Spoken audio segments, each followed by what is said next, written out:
পেটের দায়ে পরিবারকে সঙ্গে করে পাঞ্জাবে কাজ করতে গিয়ে মৃত্যু যুবকের।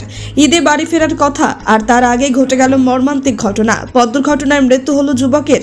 কান্নায় ভেঙে পড়েছে পরিবার, শোকের ছায়া নেমে এসেছে গোটা গ্রামে। মৃত যুবকের নাম রমজান আলী, বয়স 35। তার বাড়ি হরিশ্চন্দ্রপুরের তুলসীহাটা সরকার পাড়ায়। এখন পরিবার চিন্তায় পড়েছে দেহটি কিভাবে নিয়ে আসবেন বাড়িতে। স্থানীয় সূত্রে জানা গিয়েছে, প্রায় 6 মাস আগে যুবক তার স্ত্রী ও 3 নাবালক সন্তানকে নিয়ে পাঞ্জাবে কাজ করতে গিয়েছিলেন। সেখানে বাইকের ট্রলি লাগিয়ে এলাকায় ঘুরে ঘুরে প্লাস্টিক কুড়িয়ে সেগুলো বিক্রি করতেন। প্রতিদিনের ন্যায় মঙ্গলবার সকালে কাজে বেরিয়েছিলেন যুবক। পাঞ্জাবে কারান্দি এলাকায় ফ্লাইওভারের উপরে একটি ট্রাক তাকে পেছন থেকে ধাক্কা মারে। ঘটনাস্থলে মৃত্যু হয় যুবকের। Bureau report, news capsule. না, এই জন্য তো কিছুদিন জন্য ওদের কষ্ট চলছিল, তো আসেছিল এখানে, অনেক অসুবিধা হয়েছিল। অসুবিধা হলো যে এখানে একটা লোন নিয়ে মানে গ্রুপ বলছে, গ্রুপটা লোন নিয়ে কোনে তো কিছু করলো, একটু ঘরের বাড়িটা হলো একটু টালি মানে ছাপা দিয়ে চলে গেলো এখান থেকে। তো বললো তো কর্জা হয়ে কোনে তো বাইরে চলে গেলো। বাইরে বলতে কোথায় গিয়েছিল? পাঞ্জাব চলে গেলো। সেখানে কিসের কাজ করতো? সেখানে তোর মানে রেডি নিয়ে মানে কাভারের কাজ করতো, মানে প্লাস্টিকের কাজ করতো। রেডি বলতে কি ধরনের ওটা জিনিস? ওই তোমার টলি সিস্টেম, মানে বাইকের মধ্যে টলি ফিট করে? বাইকের মধ্যে টলি ফিট করে ওখানে ওই বাইকের মধ্যে যাই।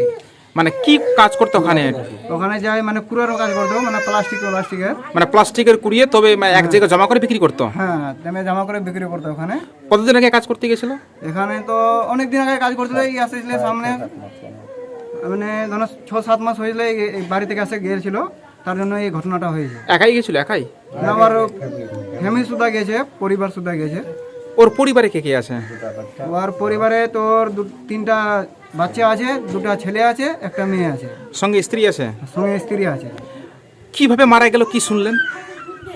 আমি তো শুনলাম এটা যে গেছিল তোর মানে বাইকে যাচ্ছিল, তো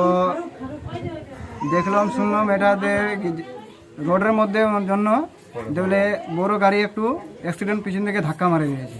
ও বড় গাড়ি ধাক্কা মেরে দিয়েছে? বড় গাড়ি ধাক্কা মারে দিয়েছে। মানে ঘটনাস্থলে কি মারা গেছিল? যেখানে দুর্ঘটনা ঘটেছে সেখানেই মারা গেছিল কি? ওইখানেই যেখানে দুর্ঘটনা ঘটেছিল সেখানে মারা গেছে। কোন দিন ঘটনাটা ঘটেছে? আজকে সকালবেলায় ঘটনাটা ঘটে 8টার সময়। বডিকে কি আপনারা কিভাবে নিয়ে আসবেন কি ভাবছেন?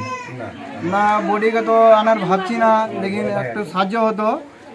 বাচ্চারা ছোট আছে, গরিব ক্লাসের আছে, অত কিছু তো নাই, অত সাহায্য করলে ভালো হতো। মানে আপনারা বডি কেন আসতে পারবেন না? আর্থিক অবস্থা নেই আপনাদের? না, আমাদের আর্থিক অবস্থা নাই, নাই আমাদের। যে মারা গেছে তার নাম কি? তার নাম রমজান আছে। কত নিয়ে বয়স? 35 বছর। ওর কোনো জমি জমা আছে? না, জমি জমা নাই। মানে দিন মজুরি করে তার সংসার চলতো? দিন মজদুরি করতো, বাস ওইটা সংসার চলতো। আপনার নাম? আমার নাম সৌরভ। কি হলো যে মারা গেছে?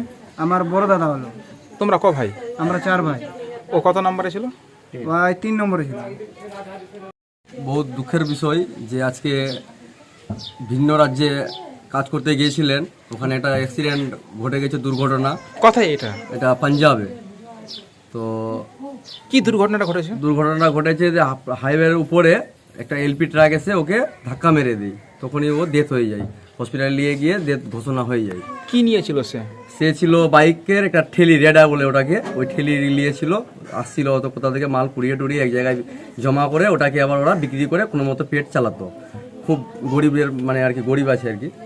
আর ওনাকে নিয়ে আসার আমরা ভাবলাম ব্যবস্থা করবো, এরকম কিছু ভাবলাম, কিন্তু আর্থিক অবস্থা একদমই নেই যে ওখান থেকে নিয়ে আসবে বা রোজা রমজানের দিন ওটা সম্ভব নয়। এই হলো ব্যাপার। মানে তার পরিবারে কে কে আছে? তার পরিবারে 3 ভাই, এক মা আছে। মা খুব অসহায়, বুড়ি মা। ওরা সবাই নিজে মানে পরিবার ফ্যামিলি, পৃথক ফ্যামিলি। হ্যাঁ, বুড়ি মা কাঁদছেন, বলছেন আমার কাছে কিছু নেই, আমি কিছু পারবো না, এই আর কি। খুব দুঃখের বিষয়। নিয়ে আসার কোনো ভাবছেন না? কি না দাদা, নিয়ে আসার কিছু ভাবছি না, কারণ ওইখানেই যা করার ওইখানেই হবে ব্যবস্থা। মানে অবস্থা নেই, আর্থিক অবস্থা নেই, একেবারে আর্থিক অবস্থা নেই। প্রশাসনের কাছে কি আবেদন করবেন আপনারা? প্রশাসনের কাছে আবেদন করব যে যেন প্রশাসন এই বাড়িতে এসে একটু কিছু সহযোগিতায় একটু হেল্প করে দিক, তাহলে খুব কৃতজ্ঞ হতাম, ভালো হতো। আপনার নাম? আমার নাম সাজিরুল ইসলাম। আপনার বাড়ি? বাড়ি তুলসিয়াটা নায়াটোলা। আপনার কি এখানেই বাড়ি হলো? হ্যাঁ, আমার বাড়ি তুলসিয়াটা নায়াটোলা। আমি একজন সমাজসেবক।